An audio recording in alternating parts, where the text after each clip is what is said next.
তোমার বাড়িতে washing machine আছে? তাহলে আজকের ভিডিওটি তোমার জন্য। সঠিক সেটিং সহ কিভাবে ওয়াশিং মেশিনে ভারী কম্বল ধুয়ে নেওয়া যায় আজকের ভিডিওটিতে তোমাদের সাথে শেয়ার করছি। নমস্কার বন্ধুরা, আমি Shilpi Mallick. Welcome to my video. আশা করি সবাই ভালো আছো। ভিডিওটি শেষ পর্যন্ত দেখো। ছোট ছোট অনেক টিপস আমি তোমাদের সাথে শেয়ার করব। শীতকাল আসলেই ভারী কম্বল ব্যবহার করতে হয়, আর বাড়িতে কারো অ্যালার্জির সমস্যা থাকলে কম্বল ধুয়ে ব্যবহার করাই ভালো। ওয়াশিং মেশিনের কী সেটিংস অন করে কম্বল ধুলে মেশিনের কোনো ক্ষতি হবে না তোমাদের বলে দেব। এইরকম বড় সাইজের ভারী কম্বল ধুতে গেলে ওয়াশিং মেশিনটিকে অবশ্যই টপ লিড হতে হবে। সাইড লিডের মেশিনে কিন্তু এই পদ্ধতিতে ধোয়া যাবে না। আমার মেশিনটি কেমন তোমরা একবার দেখে নাও।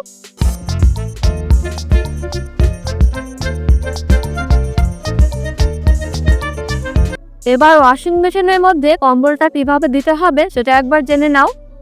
কম্বলের যে দিকটা লম্বা থাকে সেই দিকের একটা কোণা ধরে ঠিক এইভাবে কুচি কুচি করে নিতে হবে। এইভাবে গুছিয়ে নিলে মেশিনের মধ্যে কম্বল জড়িয়ে যাবে না, আর ধোয়াটাও খুব সুন্দর পরিষ্কার হবে। আশা করি তোমরা বুঝতে পারছো আমি ঠিক কেমন করে কম্বলটাকে গুছিয়ে নিয়েছি। এবার মেশিনের মধ্যে দিয়ে দেব। আর মেশিনে দেওয়ার জন্য একটা ছোট টিপস আছে, তোমরা দেখে নাও। মেশিনের মাঝখানে একটা লম্বা মতো অংশ ছিল, তোমরা দেখেছো। ঠিক সেই অংশটা চারপাশ দিয়ে ঘুরিয়ে ঘুরিয়ে কম্বলটাকে ঢুকিয়ে দিতে হবে, ঠিক এইভাবে।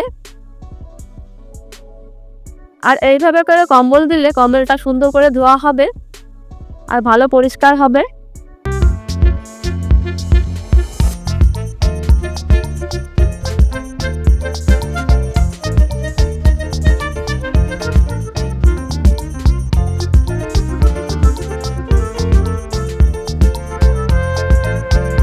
এবার মেশিনের সেটিংসটা একবার দেখে নাও। লিডটাকে বন্ধ করে দিলাম, কারেন্টের সুইচটা অন করে দেব, কলটাকে খুলে দিলাম, পাওয়ার বাটন অন করলাম। প্রোগ্রামটাকে চেপে চেপে সেট করতে হয়।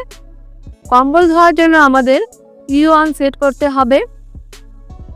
P1 সেটিংসে কম্বলটা ভালোভাবে ধোয়া হবে। সেট করে নিলাম P1। এক্সট্রা রেঞ্জ করব, কম্বলটা একবার এক্সট্রা করে ধোবো, তাহলে গেঁজাগুলো খুব সুন্দরভাবে পরিষ্কার হয়ে যাবে। আর ওয়াটার লেভেলটা কি রাখতে হবে সেটা দেখে নাও। কম্বল যেহেতু খুব বড় জিনিস, এখানে আমি ওয়াটার লেভেলটা একদম ভেরি হাই করে দেব। সব সেটিংস কমপ্লিট হওয়ার পর স্টার্ট বাটন চেপে দিলাম। এখানে 39 মিনিট দেখাচ্ছে, কিন্তু এই সময়টা জল নেওয়ার সময়টাকে কাউন্ট করে না। মেশিনের জল নেওয়া শুরু হয়ে গেছে, জল ভরে যাওয়ার পরই সময়টা কাউন্ট হবে। আমি এখানে ইজি ব্যবহার করছি, তোমরা যে কোনো সোয়েটার কাচার লিকুইড সোপ ব্যবহার করতে পারো। বড় কম্বল ধোয়ার জন্য 2 কাপ লিকুইড সোপ লাগে। এখানে কাপ বলতে এই লিডটাকেই বোঝানো হয়েছে। আমার কম্বলটি নোংরা কম ছিল, তাই আমি 1.5 কাপ মতো দেব। আর সোপটাকে ঠিক এইভাবে ঘুরিয়ে ঘুরিয়ে দিতে হবে, যাতে কম্বলের সমস্ত জায়গায় সোপটা ছড়িয়ে যায়। আশা করি এই পর্যন্ত বুঝতে তোমাদের কোনো অসুবিধা হয়নি।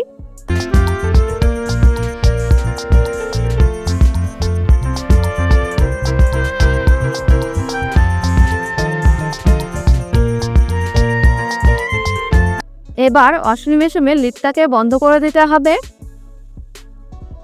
সেট করে দেওয়া ওয়াটার লেভেল হয়ে গেলে মেশিনে জল নেওয়া বন্ধ হয়ে যায়। এবার কাচা শুরু হবে। মোট 3 বার জল নিয়ে মেশিনটা কম্বলটাকে ধোবে। প্রথমবার কাচার পর বাকি 2 বার জল নিয়ে কম্বলটাকে ধোয়া হবে, এবং শেষবার কম্বলটাকে মেশিন একদম শুকিয়ে দেবে। কাচা কমপ্লিট, সুইচটাকে অফ করে দিলাম। দেখো তোমরা কম্বলটা কত সুন্দর পরিষ্কার হয়ে গেছে।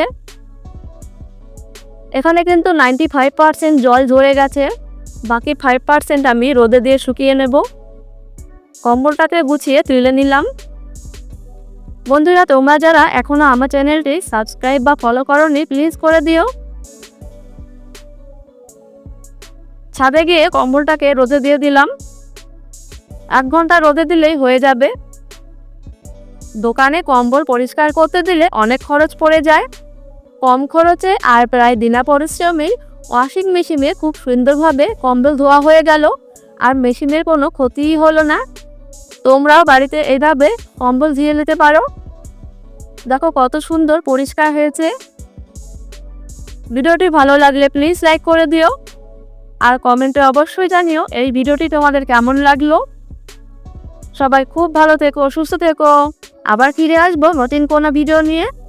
টাটা।